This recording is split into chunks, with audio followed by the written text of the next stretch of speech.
সবকিছু রেখেই চলে যেতে হবে, সঙ্গে কিছু নিয়ে যাওয়া।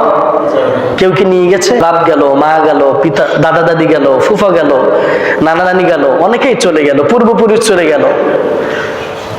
আমি বলি আমি মনে করি যে আমি মনে হয় দুনিয়া থেকে বিদায় নিলে সবকিছু স্তব্ধ হয়ে যাবে। আমার এই পরিবার, আমার এই সন্তান, আমার এই স্ত্রীকে কে দেখাশোনা করবে? সব দায় দায়িত্ব তো আল্লাহ আমাকেই দিয়েছে। আমি আপনার কাছে প্রশ্ন করি, আপনার পিতা চলে গেল, আপনার দাদা চলে গেল, অনেকেই চলে গেল, পৃথিবীকে তার জন্য অপেক্ষা করছে? কোনো কাজ তার জন্য কি থেমে আছে? একটু ভাবেন। আমার জন্য আমার স্ত্রীও থেমে থাকবে না, আমার জন্য আমার সন্তানও থেমে থাকবে না। 3 দিন 5 দিন 10 দিন কাদার পরে কি শেষ? ঠিক কিনা বলেন? এটাই তো হচ্ছে, এটাই হচ্ছে যে স্ত্রীর কাছে পৃথিবীতে সবচেয়ে দামি সম্পদ হলো স্বামী, আর যে স্বামীর কাছে সবচেয়ে দামি সম্পদ পছন্দনীয়, আমি যাকে সবচেয়ে বেশি ভালোবাসি দুনিয়ার জিন্দেগিতে, ওই স্ত্রী, ওই স্বামী যখন দুনিয়া থেকে বিদায় নেয়, ওই স্ত্রীই বলে ও ঘরে আর রেখো না, উঠানে রাখো। আজটা ঘরে আর রেখো না, কোথায় রাখো?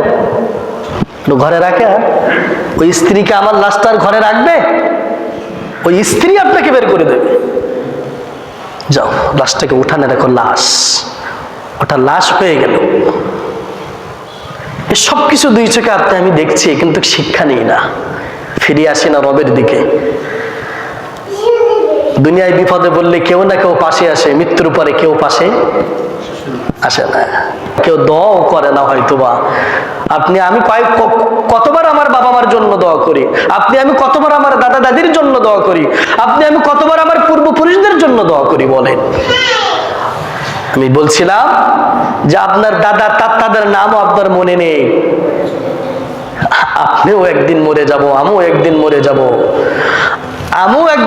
যাব, আমার পরবর্তী প্রজন্ম আমার নাম মনে রাখবে না। যাদের ঔরসূত্রে আমরা পৃথিবীতে এসেছি, কয়েকজনের নাম আমি মুখস্থ রেখেছি। এটাই বাস্তব, এটাই সত্য। কেউ কাউকে মনে রাখবে না। বুদ্ধিমান ওই ব্যক্তি যে তার স্থায়ী জীবনের জন্য ওয়াল আখিরাতু খায়রু ওয়া আবকা, যে আখিরাতের জন্য পুঁজি সংগ্রহ করে, যে আখিরাতের জীবনটাকে সুন্দর করার জন্য, জান্নাতে যাওয়ার জন্য যে দুনিয়ার জিন্দেগিটা কাজে লাগায়, ওই ব্যক্তি হলো আমার কাছে পছন্দনীয়, এবং ওই ব্যক্তি হলো সবচেয়ে বেশি বুদ্ধিমান।